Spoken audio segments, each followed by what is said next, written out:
Hey friends, welcome to cooks app. എല്ലാവർക്കും സുഖമാണെന്ന് വിശ്വസിക്കുന്നു. അപ്പോൾ ഇന്ന് ഞാൻ ഉണ്ടാക്കാൻ പോണത് തട്ടുകട സ്റ്റൈൽ റെഡ് ചട്നിയാണ്. ഈസി വേ കേട്ടോ. കാര്യമായ ബുദ്ധിമുട്ടൊന്നും ഇല്ലാത്ത റെഡ് ചട്നി. അതിൻ്റെ കൂടെ ഇടിയപ്പം കൊണ്ടുള്ള സേവയാണ്, റൈസ് സേവ. അപ്പോൾ നമുക്ക് എങ്ങനെ ഉണ്ടാക്കണേ നോക്കാം. അപ്പോൾ ആദ്യം നമുക്ക് ചട്നി ഉണ്ടാക്കാം. അപ്പോൾ ചട്നിക്ക് ആവശ്യമുള്ളത് ഞാൻ എടുക്കുന്നത് 4 പിടി തേങ്ങയാണ് കേട്ടോ. വീട്ടിൽ 4 പേരുണ്ട്. അത്യാവശ്യം ചട്നി കഴിക്കുന്ന ആൾക്കാരാണെങ്കിൽ ഏകദേശം 4 പിടി തേങ്ങ വേണ്ടി വരും. ഇത് ഞാൻ 4 പിടി തേങ്ങയ്ക്കുള്ള കണക്കാണ് ഇന്ന് പറയാൻ പോണത്. സേവയൊക്കെ നല്ലോണം ചട്നി കൂട്ടി കഴിക്കണതാണ് ടേസ്റ്റ് അല്ലേ. അപ്പോൾ 4 പിടി തേങ്ങ ഞാൻ ആദ്യം ഇട്ട് കൊടുക്കുകയാണ്. പിന്നെ ഞാൻ ഇതിലേക്ക് ചേർക്കണത് 2 ചെറിയുള്ളിയാണ്. ചെറിയുള്ളി അല്ലെങ്കിൽ കുഞ്ഞുള്ളി എന്നൊക്കെ പറയും. 2 ചെറിയുള്ളിയാണ് ഞാൻ ചേർത്ത് കൊടുക്കുന്നത്. ഇത് വറക്കൊന്നും വേണ്ട, ഡയറക്റ്റായി ചേർത്ത് കൊടുക്കുക. പിന്നെ ഇതിലേക്ക് ഞാൻ ചേർത്ത് കൊടുക്കുന്നത് നമ്മുടെ ഈ വിരലിൻ്റെ ഈ അളവുണ്ടല്ലോ, അപ്പോൾ ആ അളവിലുള്ള ഒരു ഇഞ്ചി കഷ്ണമാണേ. അപ്പോൾ അത്രയുള്ള ഒരു ഇഞ്ചി കഷ്ണം ഞാൻ ചേർത്ത് കൊടുക്കുന്നുണ്ട്.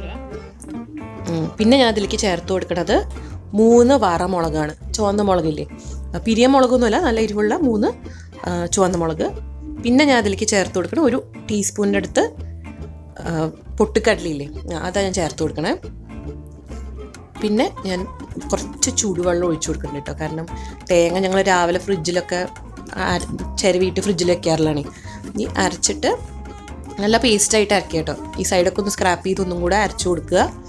എന്നിട്ട് ഞാൻ ചീനച്ചട്ടിയിൽ കുറച്ച് വെളിച്ചെണ്ണ ഒഴിക്കാൻ പോവാം കേട്ടോ. ഈ ചട്നിക്ക് കുറച്ച് നല്ലോണം വെളിച്ചെണ്ണയിൽ ഉണ്ടാക്കണതാണ് ടേസ്റ്റ്. കാരണം നമ്മൾ വേറെ ഒന്നും വറക്കണില്ലല്ലോ. നമ്മൾ ഇഞ്ചിയും നമ്മുടെ കുഞ്ഞുള്ളിയൊക്കെ നേരെ അങ്ങോട്ട് ഇട്ടിരിക്കുകയല്ലേ. അപ്പോൾ കുറച്ച് നല്ലോണം എണ്ണ വേണം ഇത് കുക്ക് ചെയ്തെടുക്കാൻ. അപ്പോഴാണ് ഇതിൻ്റെ ടേസ്റ്റ്. അപ്പോൾ ഞാൻ ആദ്യം കടുക് ഇടാൻ പോവാണ്. കടുക് പൊട്ടിച്ചിട്ട് കഴിഞ്ഞിട്ട് ഞാൻ 1 വറമുളക് ഞാൻ പൊട്ടിച്ചിട്ട് ചേർത്ത് കൊടുക്കാൻ പോവാണ്. ഇനി അടുത്തത് ഞാൻ ചേർത്ത് കൊടുക്കാൻ പോകുന്നത് കരിവേപ്പില. കുറച്ച് നല്ലോണം കരിവേപ്പില ചേർത്ത് കൊടുത്തോളൂ. പിന്നെ 1 ടേബിൾ സ്പൂൺ ഉഴുന്ന്. ഈ ചട്നിക്ക് ഉഴുന്നിൻ്റെ ടേസ്റ്റ് വരുന്നത് നല്ലതാണ്. ഒരു പ്രത്യേക ടേസ്റ്റ് വരും നമ്മുടെ ഉഴുന്ന് ചേർത്ത് കഴിഞ്ഞാൽ. പിന്നെ ഞാൻ ഇതിലേക്ക് ചേർക്കാൻ പോണത് നമ്മുടെ ചട്നിയാണ്. അതിന് മുന്നേ ശ്രദ്ധിക്കേണ്ടത് നമ്മുടെ ഫ്ലെയിം ഉണ്ടല്ലോ, ഗ്യാസിൻ്റെ ഫ്ലെയിം നമുക്ക് നല്ലോണം കുറച്ച് കൊടുക്കുക. എന്നിട്ട് അതിലേക്ക് ഞാൻ എൻ്റെ ചട്നി ഒഴിച്ചു കൊടുക്കുകയാണ്. അപ്പോൾ ആദ്യം ഇത് കുറച്ച് കട്ടി ഉണ്ടാവും. നമുക്ക് മെല്ലെ മെല്ലെ പതിയെ നമുക്ക് മിക്സിയിൽ കുറച്ച് ചൂടുവെള്ളം കൂടെ ചേർത്തിട്ട് നമുക്ക് മെല്ലെ ഒഴിച്ചു കൊടുക്കാം.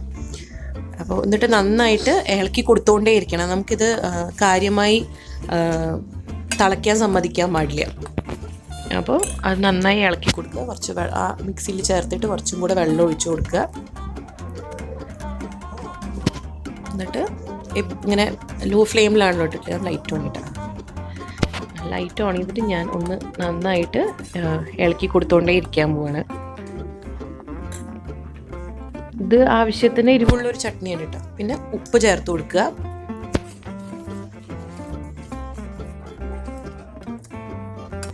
കണ്ടിന്യൂസ് ആയിട്ട് സ്റ്റർ ചെയ്തുകൊണ്ടേ ഇരിക്കണം. മനസ്സിലായി, ഇങ്ങനെ കുറച്ച് കുറച്ചായി തിളച്ചിങ്ങനെ വരും. അപ്പോൾ പിന്നെയും ഇളക്കി കൊടുക്കണം. ഏകദേശം ഒരു 5 മിനിറ്റോളം നമ്മൾ ഈ ലോ ഫ്ലെയിമിലിട്ടതൊന്ന് തീണ്ടി വരും കേട്ടോ. അപ്പം ഞാൻ ഈ ചേർത്തിട്ടുള്ള വെള്ളത്തിൻ്റെ കാര്യം, അത് നമ്മുടെ തിളപ്പിച്ച വെള്ളം കേട്ടോ, ചൂടുവെള്ളമാണേ. അപ്പോൾ നിങ്ങൾ അതിൽ ആഡ് ചെയ്യുമ്പോൾ ടാപ്പ് വാട്ടർ ആഡ് ചെയ്യാണ്ടിരിക്കുക. കാരണം നമ്മൾ കാര്യമായി തിളപ്പിക്കുന്നില്ലല്ലോ ഈ ചട്നി. അപ്പോൾ ചുക്കുവെള്ളം പറഞ്ഞാൽ നമ്മൾ തിളപ്പിച്ച് അരച്ച വെള്ളം ചേർക്കാൻ നോക്കുക. അപ്പോൾ മെല്ലെ മെല്ലെ തിളച്ച് വരുന്നുണ്ട്. ഒരു ആവശ്യത്തിന് നല്ലോണമുള്ളൊരു ഒന്ന് കുറച്ച് നന്നായി ബോയിൽ ചെയ്ത് കഴിഞ്ഞ് കഴിഞ്ഞാൽ നിർത്തണം. കാണിച്ചു തരാം. ഏകദേശം ഒരു 5 മിനിറ്റ് ആകുമ്പോഴാണ് ഞാൻ ഏകദേശം ടൈം നോക്കിയെടുത്തോളം 5 മിനിറ്റ് ആണിത് കുക്ക് ചെയ്യുന്നത്. അപ്പം കുറച്ച് നല്ലോണം തിളച്ച് വരാൻ തുടങ്ങിക്കഴിഞ്ഞാൽ നമ്മൾ സ്റ്റവ് ഓഫ് ചെയ്ത് നീക്കി വയ്ക്കാം. അപ്പോൾ പെർഫെക്റ്റ് കുക്കായിരിക്കും. ഒരു പച്ച സ്മെല്ലൊന്നും വരില്ല. അപ്പോൾ ഇപ്പോൾ ഇതാണ് കറക്റ്റ്. ഏകദേശം നോക്കിക്കഴിഞ്ഞാൽ നിങ്ങൾക്ക് മനസ്സിലാവും ഒന്ന് നന്നായി ബോയിൽ ചെയ്യാൻ തുടങ്ങിയിട്ടുണ്ട്. അപ്പോൾ നമ്മുടെ സ്റ്റവ് ഓഫ് ചെയ്യുക, നന്നായി ഇളക്കി കൊടുത്തിട്ട് നമുക്ക് ഗ്യാസിൽ നിന്ന് മാറ്റി വയ്ക്കാം. ഇനി നമുക്ക് നമ്മുടെ സേവ് ഉണ്ടാക്കാം. ആദ്യം ഞാൻ ചേർത്ത് കൊടുക്കുന്ന കുറച്ച് വെളിച്ചെണ്ണയാണ്. എന്നിട്ട് ഞാൻ ഇതിലേക്ക് ആദ്യം ഇടാൻ പോണത് നമ്മുടെ കടുകാണ് കേട്ടോ ആദ്യം പൊട്ടിക്കാൻ പോണത്. ഞാൻ കുറച്ച് എണ്ണ ചൂടായതിന് ശേഷം കടുക് ഞാൻ ഇട്ട് കൊടുക്കുകയാണ്. 1 ടേബിൾ സ്പൂണിൻ്റെ അടുത്ത് ഞാൻ കടുക് ഇട്ട് കൊടുക്കുകയാണ്.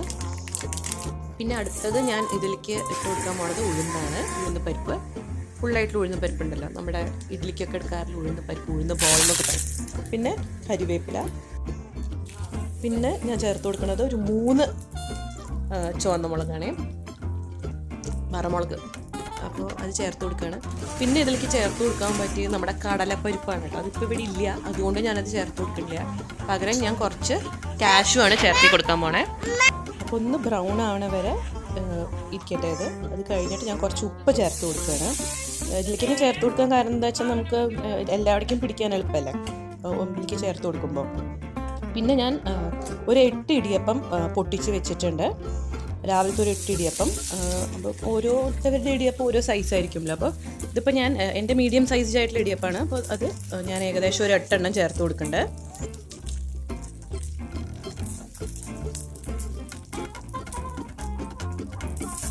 അപ്പോൾ വൈകുന്നേരം ഇത് ഉണ്ടാക്കുമ്പോൾ വേറൊരു ടേസ്റ്റല്ലേ. കാരണം ഇടിയപ്പത്തിൻ്റെ യാതൊരു ടേസ്റ്റും നമുക്ക് ഇതിൽ തോന്നില്ല. കാരണം നമ്മൾ കടുകൊക്കെ വറുക്കല്ലേ.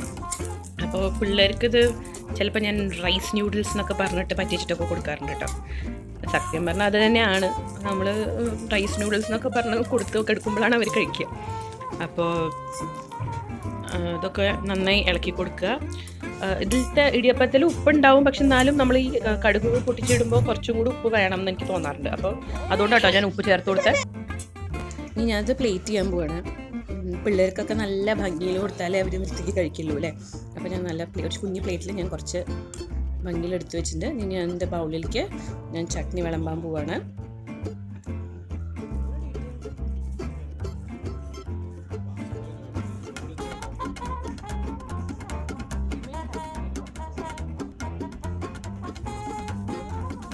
അപ്പോൾ നല്ല ചൂടോടെയുള്ള തട്ടുകട സ്റ്റൈൽ റെഡ് ചട്നി സേവയുടെ കൂടെ കൂട്ടി കഴിച്ചിട്ട് നിങ്ങളുടെ കമൻറ്റ്സ് താഴെ എഴുതാൻ മറക്കരുത്. സബ്സ്ക്രൈബ് ബട്ടൺ അമർത്താൻ മറക്കരുത്. സബ്സ്ക്രൈബേഴ്സ് കൂടുന്തോറുമാണ് എൻ്റെ ഓരോ പുതിയ റെസിപ്പീസ് ട്രൈ ചെയ്യാനുള്ള ഇൻട്രസ്റ്റ് കൂടുക. അപ്പോൾ എല്ലാവരും ലൈക്ക് ചെയ്യാൻ മറക്കരുത്, ഷെയർ ചെയ്യാനും മറക്കരുത്. Thank you.